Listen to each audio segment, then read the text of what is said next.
You know, there are some stories in football that are just more than football. They're about talent, sure, but they're also about pressure, about the human cost of reaching the top. And today, we're talking about one of the most powerful stories of all, Mario Götze.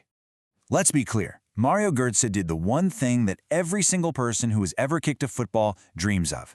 He didn't just get close. He reached the absolute, undeniable summit of the entire sport. But here's the thing. That's not the real story. Not even close. The real story is about what happens after you've touched the sun. It's about a quiet, devastating battle and the incredible courage it takes to just find yourself again. Okay, so to really get the whole picture, you have to understand the beginning. And Mario Götze's rise wasn't just fast, it was like a lightning strike. People were calling him a once-in-a-generation talent. And what's so interesting is how he played. He wasn't some physical freak, not the biggest, strongest, or fastest guy out there. His superpower? It was all in his head. He could see the game in slow motion, reading it 3 moves ahead of everyone else, finding these little pockets of space that nobody else even knew were there.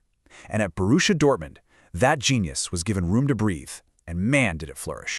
This right here, this quote just sums it all up, doesn't it? From a super young age, he wasn't just another player, he was the future. He was the hope of a whole country. And that kind of label, well, it's a double-edged sword. It can make you a legend, but the weight of it can also crush you. And wow, did it all happen fast. Just look at this timeline. Under Jurgen Klopp, Dortmund was this perfect storm of young, hungry players, and Götze was right at the heart of it. He played with this freedom, this creativity that was just amazing to watch. He helped them win back-to-back league titles, and he became one of the hottest prospects on the entire planet. For a while there, everything was perfect. And then came the moment, the one you've probably seen 100 times, the moment on the world's biggest stage that would define him and freeze him in time forever. Just picture it, the 2014 World Cup final. You're in extra time. The tension in the stadium is just unbelievable.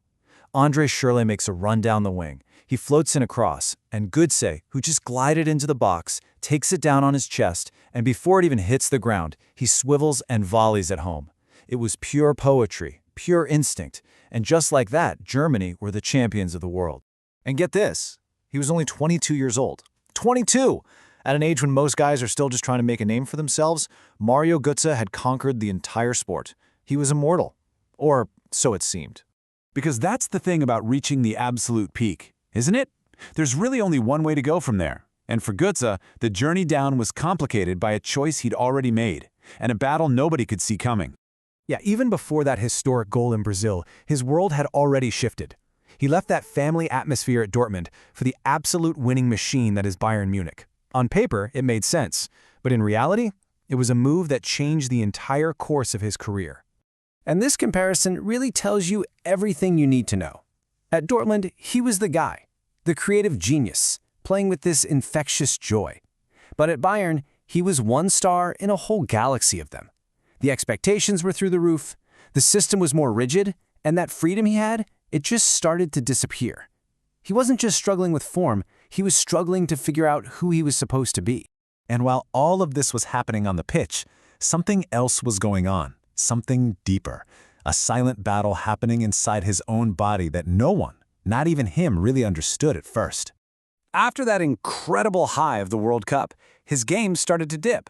He talked about his body just feeling heavy, like he was running through water. His energy was just gone.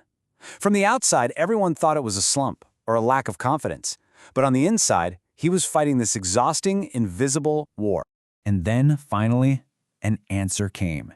He was diagnosed with a metabolic disorder, and suddenly it all made sense. This wasn't about pressure or attitude. It was a real physical condition that was basically preventing his body from performing at that elite level. It was the explanation, but it was also the beginning of a very, very long road back. And this is where the story really changes. It stops being just about a footballer and it becomes about a person.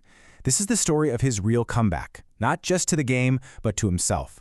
He had to completely tear up his old definition of success. It wasn't about the next trophy or the next big headline.